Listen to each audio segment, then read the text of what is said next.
Bonjour Thierry, Bonjour Gladys. bienvenue dans cette petite interview. Je te remercie d'avoir répondu oui à cette proposition et je te propose d'entrer dans le vif du sujet. Donc je te rappelle un peu le concept au cas où. D'accord. L'idée en fait c'est que je te pose des questions en séquençant le parcours de ta vie, en partant de l'enfance, l'adolescence, jeune adulte, adulte. Tu es toujours dans la vie active, donc on s'arrêtera à l'âge adulte. Et à chaque fois, je te demanderai quel a été le plus difficile et les ressources qui t'ont aidé à dépasser ces moments-là. Et puis après, j'aurai d'autres petites questions sur la fin, mais globalement, ça va s'organiser comme ça. Ok, Est-ce que c'est ok, c'est clair? c'est clair. Bon, alors bah écoute, si c'est ok pour toi, on peut démarrer. C'est parti. Donc, on part avec l'enfance, que je fais s'arrêter vers 12 ou 14 ans. Ça dépend pour toi quand est-ce que tu as basculé dans l'adolescence, selon toi en fait, quand est-ce qu'il y a eu un changement. Je pense que selon les personnes, ça peut être un âge un peu différent. Donc voilà, 12 et 14, voilà, ça paraît être D'accord. à peu près la période. Donc là, on se base sur l'enfance, Ok, d'accord. ok. Et donc, dans cette période-là, qu'est-ce qui a été le plus difficile pour toi, la période de l'enfance? Je pense que la séparation avec mon frère, Hmm. c'était marquant. Hmm. J'ai beaucoup pleuré. Ah. Mon frère avec qui on a été ensemble, je dirais de la naissance jusqu'à 7 8 ans. Hmm. Ce frère est parti loin pour des raisons de santé. Et c'était vraiment une blessure, une coupure, Hmm. me retrouvant tout seul. Hmm. Euh, C'était compliqué, d'autant plus que c'était une fratrie qui était élevée par mes grands-parents. Hmm. Et donc je me suis retrouvé seul, nez à nez avec mes grands-parents. Hmm. Euh, je pense que c'est ça oui, qui m'a marqué Hmm. dans mon enfance. Hmm. Puis après, je me suis reconstruit, j'ai essayé de me reconstruire, quoi. Hmm. Et justement, si tu te rappelles de cette époque-là, est-ce que tu te rappelles des ressources qui t'ont aidé à traverser cette difficulté-là dont tu viens de parler? Alors ça peut être des gens, des animaux, des ressources autres en fait, extérieures à Non, toi ou intérieures. j'avais pas le choix, donc je crois que je me suis forgé à ce moment-là une capacité à vivre les choses et à devoir les affronter, quelles qu'elles soient. Hmm. T'as pas souvenir De déclencheurs ou non, ou de de ressources. quelqu'un ou d'une activité ou de choses que tu aurais faites. Toi, donc, pour toi, tu t'es forgé une forme de carapace. Oui, je me suis peut-être rapproché avec des gens très rapidement, plus âgés que moi. Mm. J'ai essayé de retrouver une forme de cocon familial avec mon voisin qui était primeur et Mm. qui m'a permis de m'échapper, de m'évader, voilà, d'avoir un sens dans ce que je faisais. Mm. En travaillant avec lui très petit, j'étais au collège. C'était un voisin qui habitait au-dessus, il avait son hangar juste à côté de la maison, et donc on allait acheter des fruits et légumes tous les samedis matins avec mon grand-père. Et à un moment donné, j'ai poussé un peu la porte pour que je puisse bosser avec lui, Mm. pour m'échapper, tout simplement.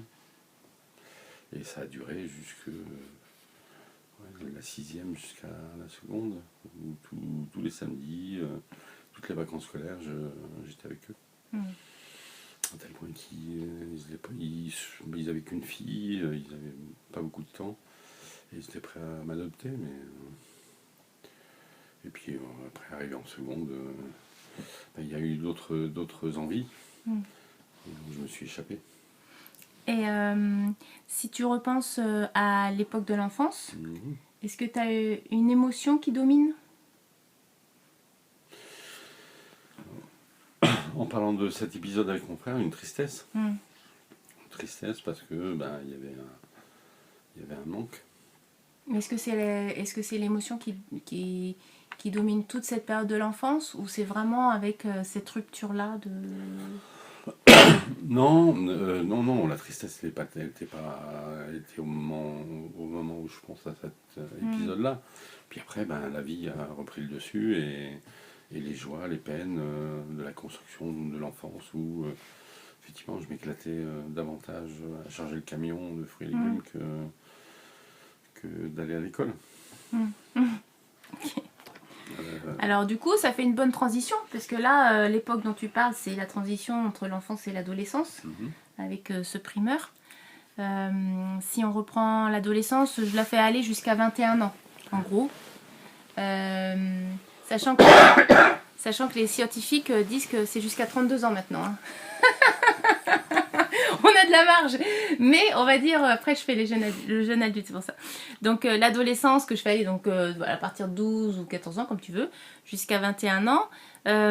Qu'est-ce qui à cette époque-là était le plus difficile pour toi?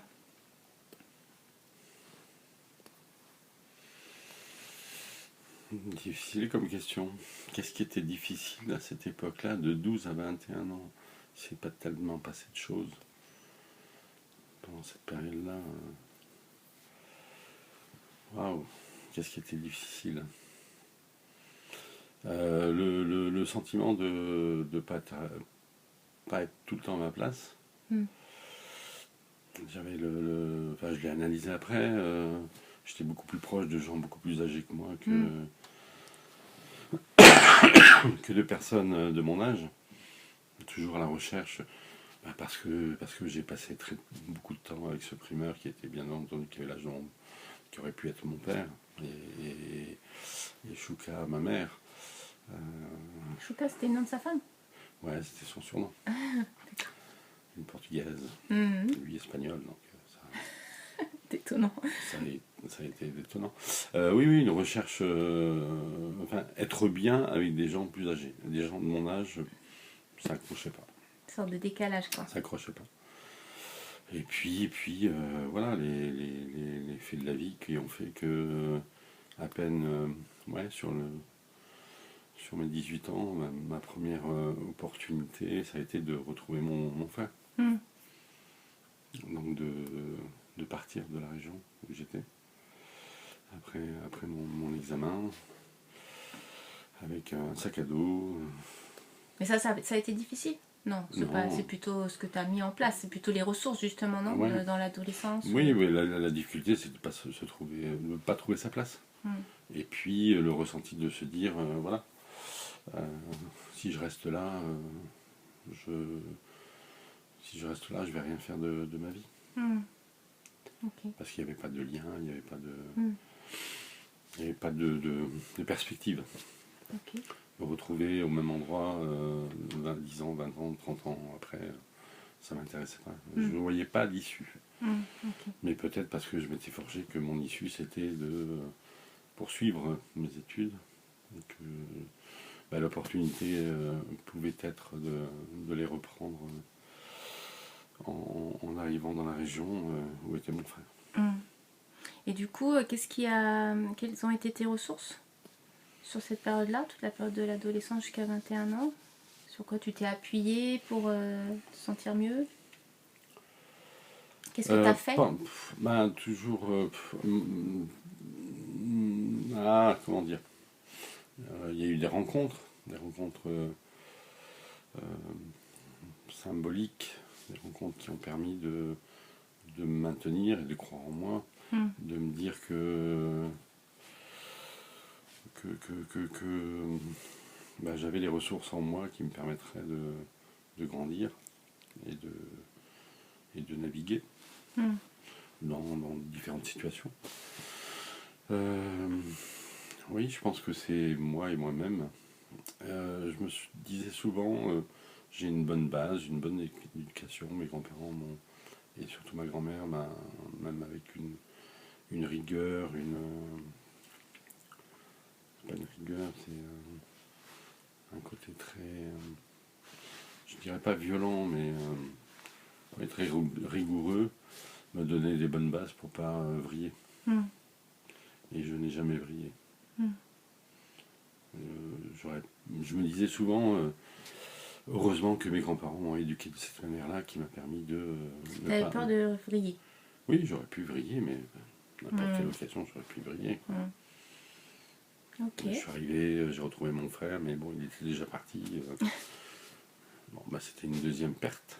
Donc il a fallu que je me construise autrement. Et puis là, j'ai rencontré quelqu'un qui m'a pris sous son aile, Jean-Pierre, et qui m'a hébergé dans des moments un peu compliqués, difficiles. Donc c'est quand même des rencontres importantes. Oui, et des ressources. Des ressources. Et toi aussi, ce que tu as fait, c'est-à-dire de partir, en fait. Ça, c'est aussi ta ressource de toi-même. De décider de partir. Mais c'était inconscient, c'était pas conscient. Je partais pour les vacances pour retrouver mon frère. Ah oui, tu n'avais pas décidé que tu ne revenais pas. Et ma grand-mère savait que je ne reviendrais pas. Elle avait senti, elle. Elle avait senti que je ne reviendrais pas. Intuition grand maternelle. Grand maternelle, complètement. Alors si tu te retournes un peu là sur cette époque-là, de l'adolescence, en gros jusqu'à 21 ans, c'est quoi l'émotion qui domine pour toi? L'émotion. Est-ce que tu te rappelles un peu d'une émotion qui caractériserait cette époque-là? Même si c'est vu d'aujourd'hui, bien sûr.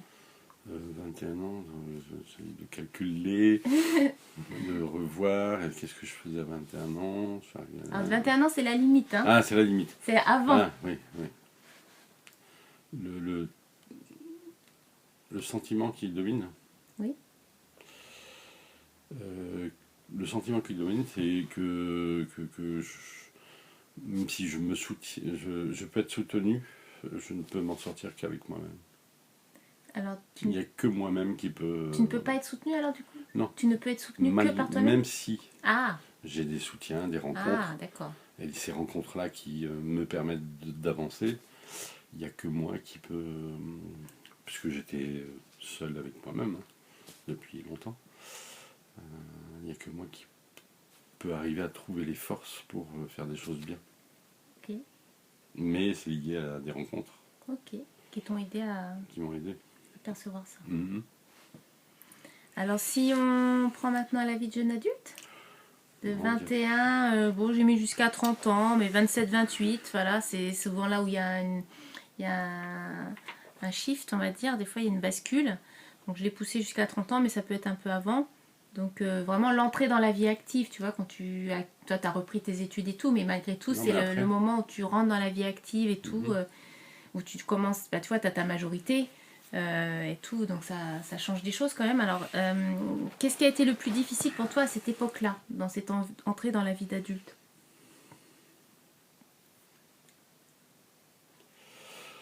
Le plus difficile, c'est des décisions qu'ils ont prises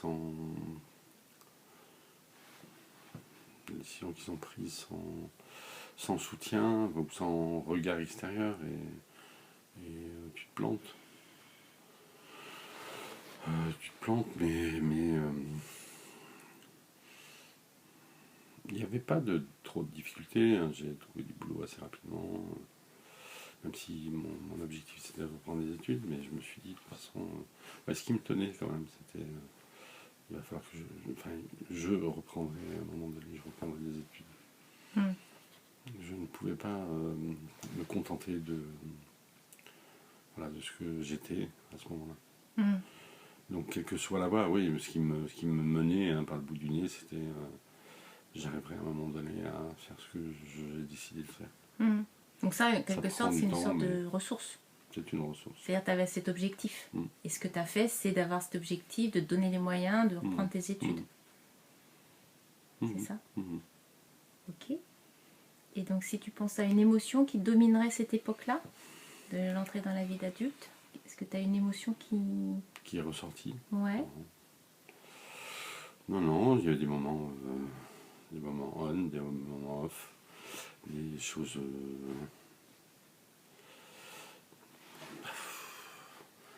il y a eu quand même pas mal de de cassures, mais qui étaient, fort heureusement, qui étaient effacées, annihilées par des ressources des individus, des personnes, des rencontres positives. Donc voilà, c'était un mixte entre voilà, il y a des choses terribles, horribles, enfin horribles de mon point de vue, hein, de la manière dont je l'ai vécu, mais toujours contrebalancé par les gens qui avaient, ouais, comment dire, qui avaient du don sans contrepartie. Soit du conseil, soit de l'accueil, soit de l'écoute, sans contrepartie. Donc ça, c'était un bel équilibre.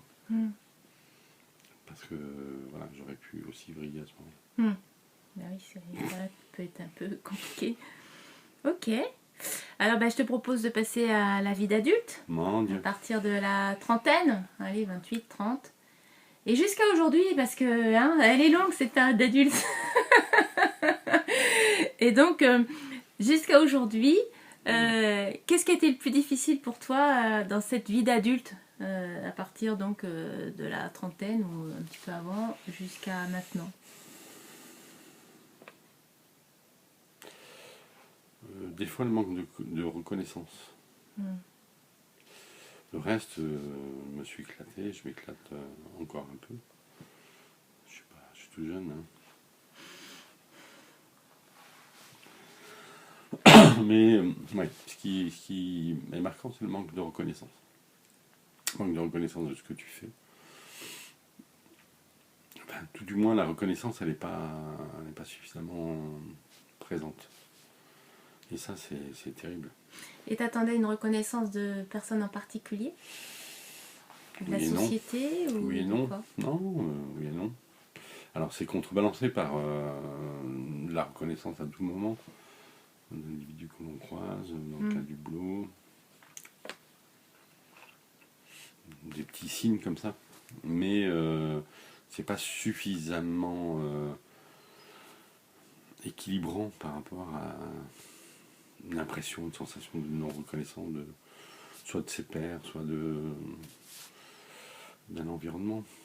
Et ça, c'est le plus terrible. Du coup, c'est quoi? Qu'est-ce qui t'a aidé?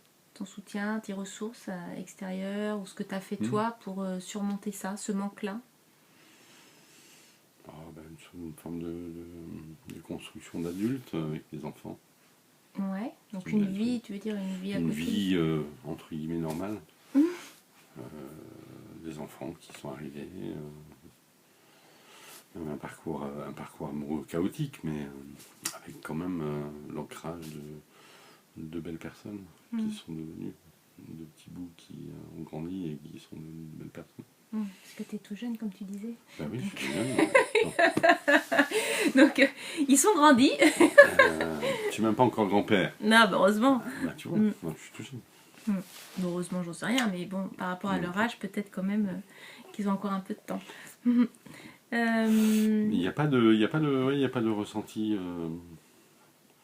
C'est un mixte. Donc tes enfants, ça a été une ressource. Oui. Disons, ou en tout cas un appui. Un appui, ouais. Le fait de faire une vie autre qu'une vie seulement professionnelle en attente de reconnaissance. Il y a mon travail aussi quand même. Qui est là, présent. Hein. Je pense que j'ai trouvé un travail où j'ai accroché un travail qui me correspondait. Un soutien aux gens, sans forcément de contrepartie, même s'il y a toujours des contreparties. La contrepartie, c'est de pouvoir vivre de son travail. Mais vraiment une richesse très importante qui provient des gens, des individus, quel que soit leur parcours, leur vie. Donc ça fait toujours effet, souvent, pas toujours, mais effet reflet. Ah oui, mais moi aussi j'ai peut-être eu aussi ce type de parcours. Il y a des similitudes, donc waouh, effectivement c'est riche. Ce qui permet de se dire que oui, de permettre de faire comment dire, un retour en arrière de ce qu'on a vécu et de se dire bon, c'est pas mal. Un bon bilan. Ça, En tout cas jusqu'à maintenant. Quand tu regardes ta vie, ouais, tu te dis c'est c'est pas si mal. un bon bilan, mais avec un petit regret de reconnaissance. La reconnaissance. Ouais. Et aujourd'hui aussi, tu le ressens encore? Moins parce que Tu t'es je suis détaché? encore jeune, mais je suis passé à autre chose. Tu t'es un peu détaché de cette attente? Oui. Ouais. Un peu, beaucoup? Un peu. Un peu, un petit peu encore en attente. Non, parce que je cherche plus. Est-ce que tu trouves que c'était un moteur aussi, cette recherche de reconnaissance? Ça pouvait être un moteur qui t'a motivé Ça stimule. Ouais, quand Ça même. stimule. Oui, de se dire, ouais, tu fais les choses, tu essaies de les faire bien. Oui, voilà. Mais voilà, mais qui est compensé, qui est atténué, pas compensé, mais qui est atténué par la reconnaissance des personnes avec qui j'ai pu travailler, sur des petits signes, sur des petites expressions, remercie, même si tu as l'impression de ne pas avoir fait grand-chose. Donc ça permet de mettre en perspective effectivement le poids de ce que l'on fait. Est-ce que toi tu reconnais ce que tu fais? C'est-à-dire, est-ce que toi tu reconnais la valeur de ce que tu fais? Quand tu parles de reconnaissance, est-ce que toi-même tu te donnes cette reconnaissance? Est-ce que tu reconnais que ça a de la valeur quand tu dis il te remercie, tu as l'impression de ne pas avoir fait grand-chose? Non, mais à ces moments-là, tu te dis oui, même si tu es humble et tu te dis non, tu n'as pas fait grand-chose, mais finalement tu as fait ce qu'il fallait pour qu'ils puissent en arriver où ils en arrivent. Tu as contribué, tu n'as pas fait, parce que c'est pas faire, c'est contribuer. Okay. Dans le soutien des gens. Et si tu repenses donc à toute cette vie là, de la trentaine, 28-30 à maintenant, est-ce que tu as une émotion qui domine? Qui résumerait un peu toute cette époque? Alors il y a beaucoup de choses qui sont passées, hein, c'est difficile, mais tu peux en avoir plusieurs émotions. Hein. Je dis une, mais peut-être... Satisfaction. Ah oui? Oui, quand même. C'est bien. Satisfait de comment j'ai évolué, satisfaction de ce que j'ai pu apprendre, de l'enrichissement que j'ai pu avoir, enrichissement intellectuel, satisfaction des différentes... Je me souviens pas des différentes personnes avec qui j'ai pu travailler, mais ouais, satisfaction. Ah, c'est cool. Bien, je trouve ça bien. Bon, alors aujourd'hui, maintenant, ouais, et est-ce qu'il y a quelque chose qui ressortirait comme le plus difficile, ou qu'est-ce qui serait ton défi, on va dire, plutôt actuellement, c'est quoi ton défi? C'est le passage à une autre étape. Ah, tu te prépares à... Ça, c'est le plus difficile, ou en tout cas, c'est ton défi. Oui, parce que même si j'ai pas l'impression j'ai quand même l'âge que j'ai. J'ai encore plein de choses à apprendre. J'aimerais effectivement apprendre plein de choses. Et je me dis, voilà, je vais laisser... non pas laisser faire... laisser faire, mais oui, j'ai encore pas mal de choses à faire et à apprendre. C'est ce ressenti-là, c'est de dire... ouais, c'est pas la fin de mieux. C'est un peu la société aussi qui l'amène comme ça, tu vois, comme un gros changement, ce qui est un peu vrai, mais... On est vieux à 30 ans ou à 40 ans, on est déjà vieux. Ça dépend des gens, oui, dans leur tête. Non, aussi. Oui, la société nous catalogue. C'est vrai aussi, ouais. Et du coup, là, c'est quoi tes ressources pour traverser ce nouveau défi? Sur quoi tu vas t'appuyer comme ressources? Ou sur quoi tu t'appuies déjà, peut-être? Oh, je dirais, il y a trois piliers. Je le traduirais comme ça, trois piliers. Mes enfants, ma chérie et mes activités autres que le boulot. Mes activités associatives, un groupe de gens avec qui je navigue. Une vie sociale active. Une vie sociale active, ouais. Et ça, c'est ça. Je pense que si j'ai pas ça, si j'avais pas ces trois piliers, ouais, ça serait beaucoup plus compliqué, je m'enfermerais, quoi. Hmm. Je deviendrais autiste. Je me suis fait la réflexion. Pourquoi j'ai du mal à aller vers les gens? Hmm. Bah, c'est des tempéraments aussi, t'as trouvé une réponse? Non. Parce que alors, je sais pas que j'ai du mal à aller vers les gens, puisque les gens viennent à moi et voilà, on échange, on travaille, il n'y a pas de souci. Mais je sais pas.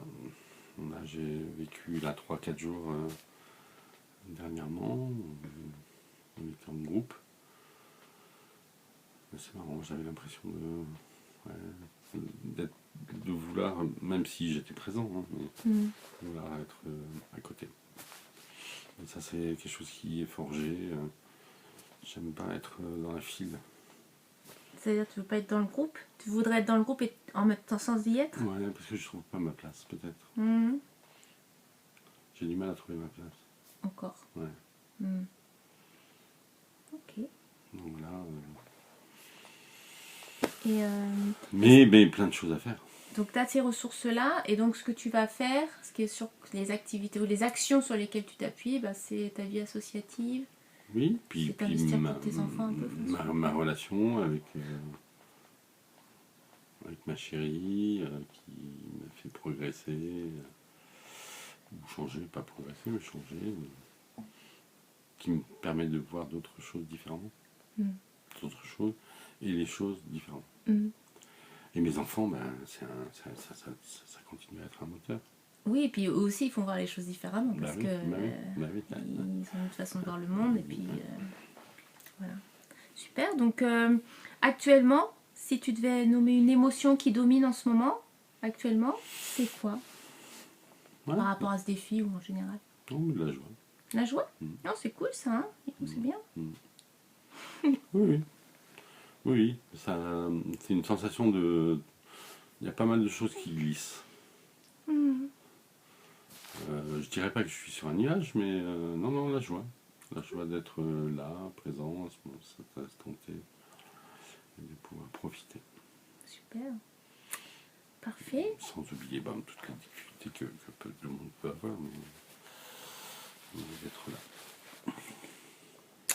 Alors, je te remercie. C'est un plaisir.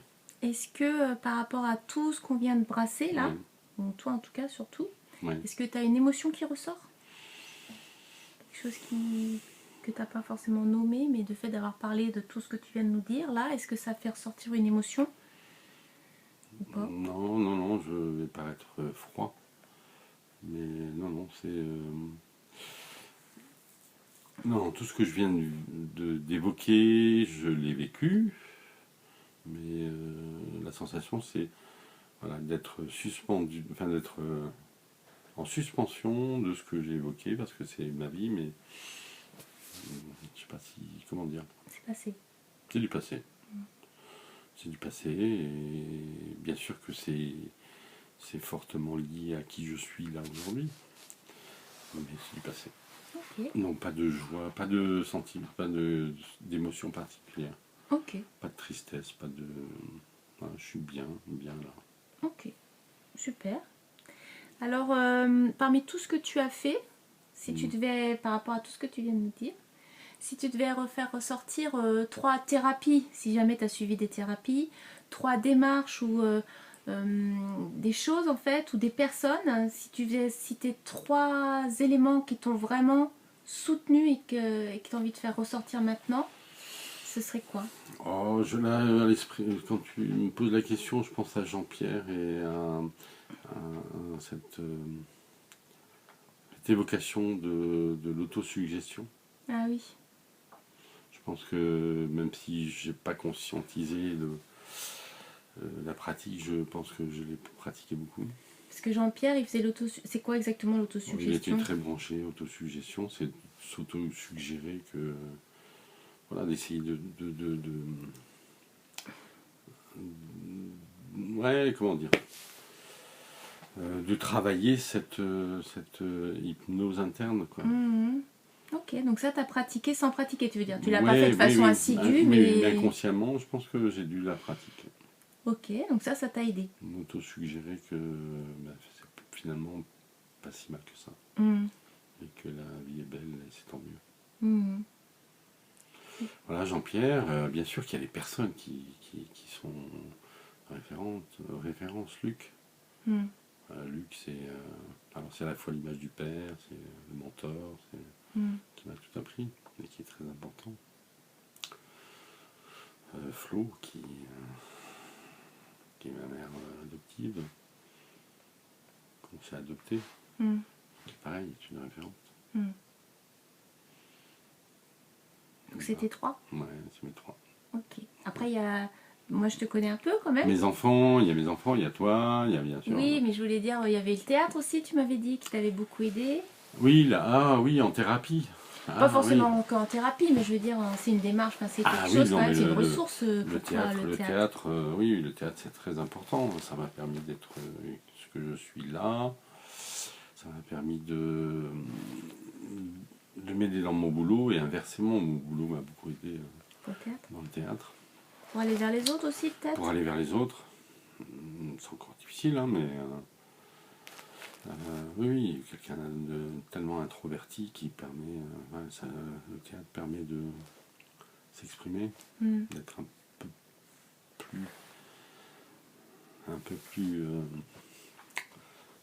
plus présent Hmm. lorsqu'on a l'impression, lorsqu'on a la sensation d'être là mais ailleurs. Hmm. Le théâtre, après, thérapie, oui, la marche, c'est pas la marche. La marche. Bah, c'est une thérapie du passé alors. Pardon. Je comprends à quoi tu fais référence, mais c'est pas n'importe quelle marche alors, c'est pas la marche digestive. Ah non, ça c'est... Je bannis ça. Faut pas bannir. Je bannis pas, mais non, ça renvoie à tellement de choses Mauvais souvenir. insupportables. Non, la marche, oui, sur des chemins. Oui, tu parles, ouais, ok. Donc là, c'est la marche plutôt méditative ou Oui, voilà, une marche. oui. Oui, la sensation vraiment de se retrouver, malgré l'effort, répété. Parce que ça, c'était des défis aussi pour toi. Ah hein. oui, c'était un super défi. Oui. C'est plus qu'un défi. Que tu as relevé. Que j'ai relevé, j'ai pas terminé, qui n'est pas encore terminé. Tu veux pas dire quel chemin c'est? C'est un secret? Non, on s'en fout, c'est le chemin de Saint-Jacques-de-Compostelle. Sans aucune ambition que de me retrouver avec moi-même. Mais d'une autre façon alors, parce que comme tu as dit que tu étais déjà... ça t'apporte quoi de différent? D'être d'être confronté avec moi-même, mes incohérences et parce que quand tu es sur le chemin, même si tu es jamais seul, tu te retrouves confronté avec toi-même. Donc ça, c'est intéressant. Mais tu le fais avec douceur ou tu le fais un peu dans le dur? Ah non, je suis pas maso. Je suis... Non, avec douceur. J'en chie, mais j'en ai chié, mais ouais, c'est cette satisfaction de se dire ah ouais, quand même, t'as fait ça. Ouais, c'est ça. C'est un peu ce côté de, comme on dirait, de se dépasser. Une difficulté à faire les choses qui paraissent une montagne. Et pour le coup, là, tu vois des montagnes au loin. Quand tu es sur des étapes, tu vois des montagnes au loin, tu te dis mais jamais tu y arriveras. Tu vois, cette vision-là de loin. Et puis finalement, au bout de 2-3 heures, tu y es. Et tu dis waouh, ah oui, c'est que ça. Je fais le parallèle avec il faut que j'appelle. Non, j'ai pas envie d'appeler. Non, je sais pas comment faire, etc. Ou faire telle ou telle chose. Et quand tu les as faites, tu as la satisfaction de te dire ah ouais, c'était que ça. Ça, c'est très particulier. Alors, on parle de procrastination, me semble-t-il. Et je pense que voilà, c'est le côté plaisant de la procrastination. De faire les choses. Et après, tu es satisfait de se dire mais pourquoi tu l'as pas fait avant? Il y a toujours ce petit côté jouissif de dire mais t'es complètement stupide, t'aurais pu le faire Mais t'aurais pas eu ce moment de satisfaction si tu Non, l'avais fait tout de non. suite. Si parce tu le que, fais au moment voilà, où tu le fais, voilà, tu le fais et il n'y a pas de défi. non, il n'y Quoi. a pas de défi. C'est pas comme Alors si que- tu avais dépassé Ouais, un truc qui était difficile. ouais, ouais, ouais. Et on retrouve ça un petit peu au théâtre Oui. aussi. En plus, ouais, parce que Tu te t'as le retrouves sur la trac. planche, sur les planches, pardon, sur la scène, tu te dis, bah, de toute façon, t'as pas le choix, il faut que tu y ailles. Hmm. Et, et voilà, quand tu es dedans, tu galères, mais tu fais et tu te rends compte que tu as des ressources insoupçonnées.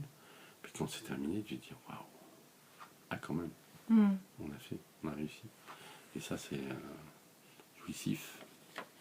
Et tu penses à une autre... C'est déjà pas mal, hein? Oui. Tu m'as sorti 3 personnes, Et ben tu vois, 2 activités. Je sais pas s'il y en a une autre qui est phare dans ta vie, comme ça d'emblée. Moi, je pense à rien, mais peut-être que toi... ce qui me vient à l'esprit, c'est mon boulot. Oui, aussi. C'était quand même... Mon travail m'a porté, hmm. m'a Ça, guidé, c'était m'a. très thérapeutique, ouais. Ouais. Oui, oui, oui. Je pense que vraiment j'ai trouvé un boulot que j'ai façonné à ma sauce, que j'ai certainement transformé, mais je pense que c'était ça qu'il fallait que je fasse, quoi. Ok. Aider les gens, sans contrepartie réellement, Oui. tout en s'éclatant Mm. et en apprenant. Ça, c'est Puis la richesse des rencontres aussi. s'enrichir uniquement par le biais de la rencontre avec des personnes. Alors, bah, écoute, ça touche à sa fin, cette interview. J'espère que ça s'est bien passé pour toi. Est-ce que tu as Je n'ai pas vu passer le temps. Ah, bah tant mieux. C'est une bonne nouvelle. C'est déjà ça. Est-ce que tu as un mot de la fin? Oui. Donc une expression qui me tient à cœur, la vie est belle et c'est tant mieux. Ah, bah c'est bien, parce qu'après, c'était ma deuxième question, savoir si tu avais une devise. C'est ta devise? C'est ma devise. Donc, c'est ton mot de la fin et c'est ta devise. Voilà. On termine là-dessus alors. Oui. La vie est belle Et c'est tant et mieux. c'est tant mieux. Bon, bah, merci beaucoup Thierry Merci à pour toi. cette interview. Et puis, bah, plein de bonnes choses à toi. Merci. J'ai passé un bon moment. Ça a été très riche. Et bah, merci pour ta confiance et ce partage. Voilà. Avec plaisir. Plaisir À bientôt. partagé. Oui, à bientôt.